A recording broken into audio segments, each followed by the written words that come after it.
ప్రభునామమునకు ఘనత కలుగును గాక. కీర్తనలు 75వ కీర్తన 5వ చరణము.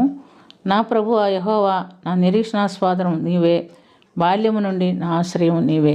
దావీదు భక్తుని యొక్క కీర్తన మనం ఇక్కడ చూస్తున్నాం.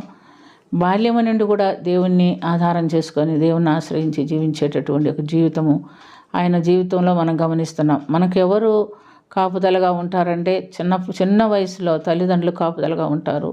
కొంచెం పెద్దవారైన తర్వాత అక్క చెల్లెలు, అన్నదమ్ముళ్ళు, బంధువులు, ఆ తర్వాత ఇంకా మన యవ్వన కాలంలో వచ్చిన తర్వాత వివాహం అయిన తర్వాత భర్త, వారికి సంబంధించిన వారు, ఈ విధంగా ఉంటుంది మన జీవితంలో పోకడలు. అయితే ప్రియమైనటువంటి దేవునిలారా, దావీదు జీవితం ప్రత్యేకంగా ఉంటున్నట్టుగా మనం చూస్తున్నాం. చిన్న వయసులోనే అతను గొర్రెల కాపరిగా అడవిలో ఉంటున్నాడు.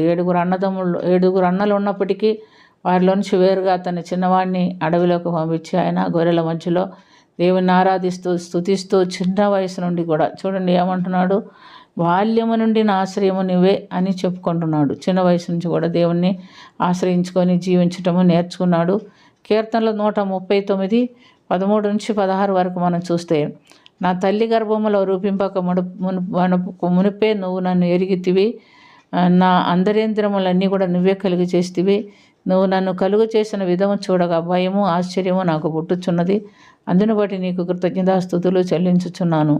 నీ కార్యములు ఆశ్చర్యకరములు, అది నాకు బాగుగా తెలిసి ఉన్నది.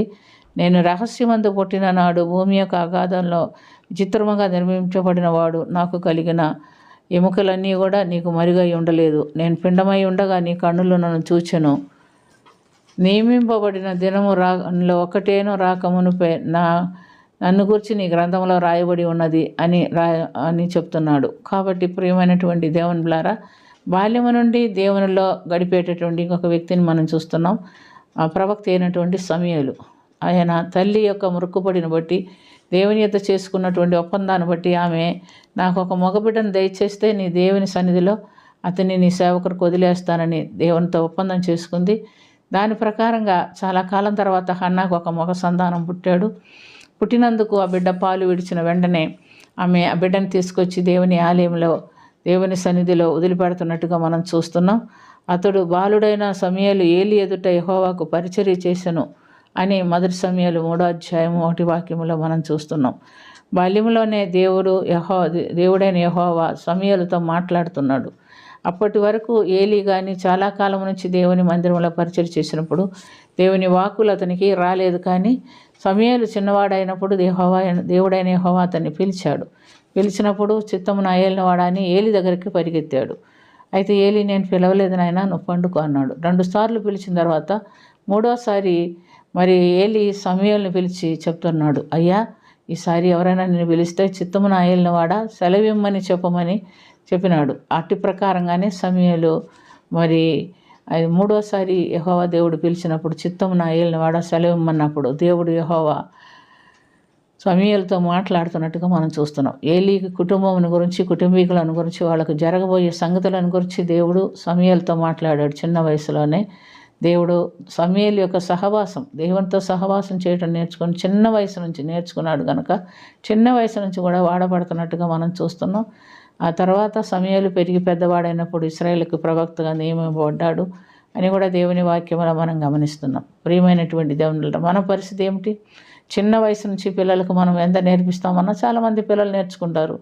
వాళ్ళు ఒక వయసులోకి వచ్చిన తర్వాత దేవునిలో నుంచి దూరం అయిపోతున్నట్టుగా మనం చూస్తున్నాం. ఒక టీనేజ్ వచ్చిన తర్వాత పిల్లలు వాక్యము మర్చిపోతారు. చాలామంది పిల్లలను చూస్తున్నాం. మన కంట్రోల్లో ఉన్నత కాలం వాళ్ళు బాగానే ఉంటున్నారు.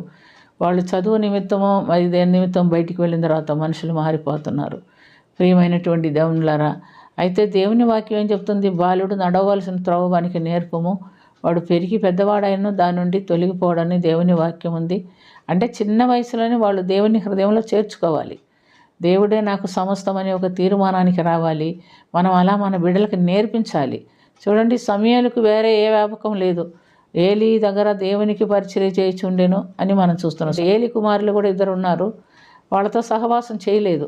ఏలి దగ్గరే ఉంటున్నట్టుగాను దేవునితో సహవాసం చేస్తున్నట్టుగాను మనం చూస్తున్నాం. కనుక సమూయేలు జీవితంలో వేరే ఎవరికి స్థానం లేదు, దేవునికే స్థానం ఉంటుంది. దేవుడు ఎంచుకున్నాడు, దేవుడే నడిపిస్తున్నాడు. కనుక మన జీవితంలో కూడా చిన్నతనం నుంచి కూడా మనం ప్రభువులో మన బిడ్డలను పెంచుకోవాలి, మనము పెరగాలి. అలా జీవిస్తే మనం దేవునికి ప్రత్యేకపరచబడిన బిడ్డలుగా ఉంటాము అని మనం గమనిస్తున్నాం. కాబట్టి చిన్న వయసు బాల్యము నుండి కూడా నా ఆశ్రయం నీవే అనే అందుకని దావీదు చెప్పగలిగాడు. దావీదు జీవితంలో వృద్ధుడయ్యే వరకు కూడా దేవుని విడిచిపెట్టకుండా జీవిస్తున్నట్టుగా మనం చూస్తున్నాం. అలాంటి ఒక గొప్ప జీవితం దేవుడు మనకు కూడా ఇచ్చినట్టుగా ప్రార్థన చేసుకుందాం. ప్రేమ కలిగిన తండ్రి, కృప కలిగిన ప్రభువా యేసు రక్షక, దావీదు బాల్యము నుండి నిన్ను కలిగి జీవించాడు. మరణపరింది వరకు కూడా నువ్వు విడిచిపెట్టక అతన్ని కాపాడి సంరక్షించావు. అనేకమైన కఠిన శ్రమలు కలిగినప్పటికీ విడిచిపెట్టలేదు ప్రభువా, తోడు ఉండి రక్షించుకున్నావు. సమూయేలు చిన్న వయసు నుంచి నీతో సహవాసం చేశాడు. ఇశ్రాయేలుకు ప్రవక్తగా నియమించావు ప్రభువా, నీకు వందనాలు. మేమును మా బిడ్డలు కూడా చిన్న వయసు నుంచి నీలో జీవిస్తూ మా బిడ్డలను కూడా పెంచుకొనచ్చు. ఈ భయంకరమైన లోకంలో మా బిడ్డలు కూడా అలాంటి పరిస్థితుల్లో నీ కొరకు జీవించడానికి నేర్పించమని, నీ కృప తోడుగా ఉంచమని, కరుణించమని యేసుక్రీస్తు పుణ్యనామమున అది మిక్కిలి వినయంతో అడిగి వేడుకొంచున్నాము తండ్రి. ఆమేన్.